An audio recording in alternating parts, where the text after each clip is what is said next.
So lead-ins are used to open the door to some sort of discussion, usually a discussion of a source.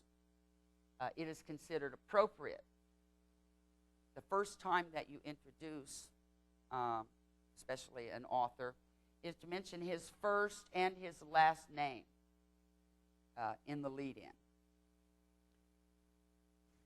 It's just sort of considered good scholarly etiquette to do that.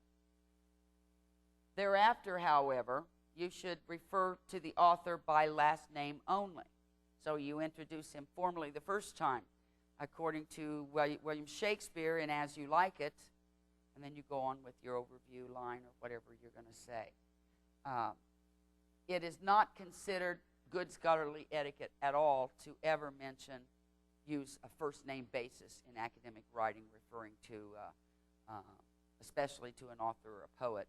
Now, you sometimes see this if somebody's writing a nice, thick little book that's a biography about William Shakespeare or Edgar Allan Poe, and you might hear them say, the young Edgar went to grammar school or something like that.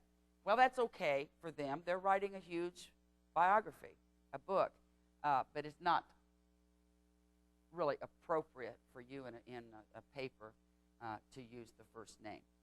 So don't call me Will. There's Will Shakespeare. Speak of the devil. There he is right there. But anyway, the first time use his first and his last name. Then thereafter use last name only. And we call these author tags. Okay? And let me show you what an author tag might be.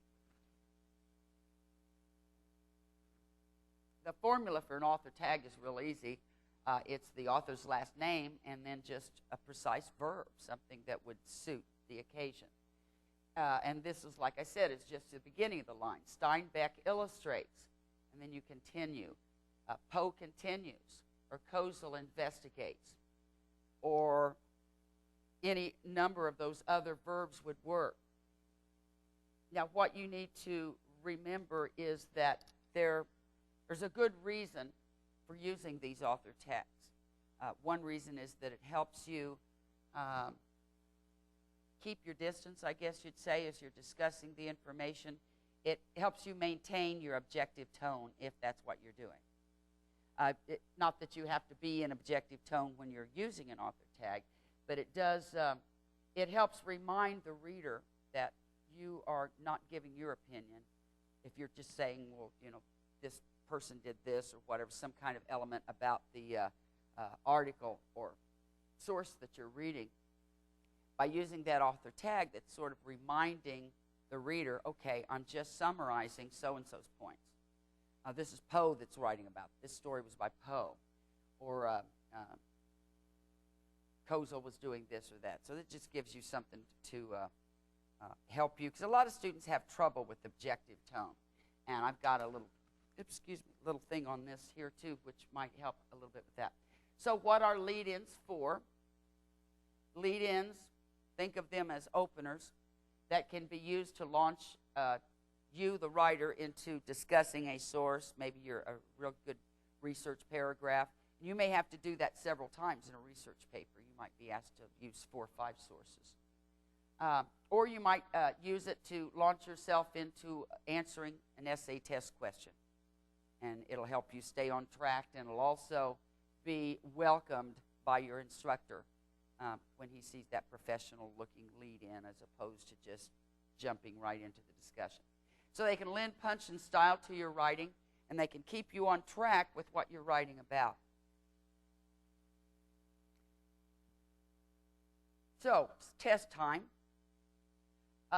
What is the formula for a lead-in to a discussion of a source? If we're just talking about a book or an article, what's that first step?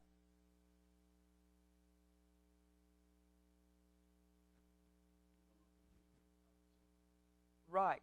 In fact, the lead-in is kind of serving as a topic sentence for our discussion in our paragraph, but it's a lot easier to come up with that little bit of that overview, rather than come up with a whole sentence on our own. So what's the first, do you remember what the parts of the formula are?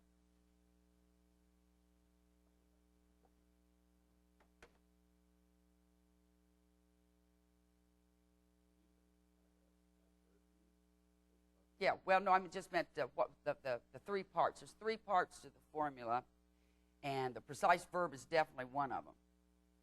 And it's not that you have to do it in this kind of order, but the whole point is for you to introduce the author and the title of what you're talking about and do it in a smooth way rather than saying you want to avoid saying something obvious like, I'm going to talk about this. You don't want to do that. It's just kind of announcing. Some people do that, and we can do a better job. So we want to have the author name mentioned, first and last name, and the title. And do that, of course, we want all this to work together in one sentence so that it's not an awkward sentence, nicely parallel or whatever it needs to be. And it sort of maps out for the reader where we're going with our discussion, too, giving them some context.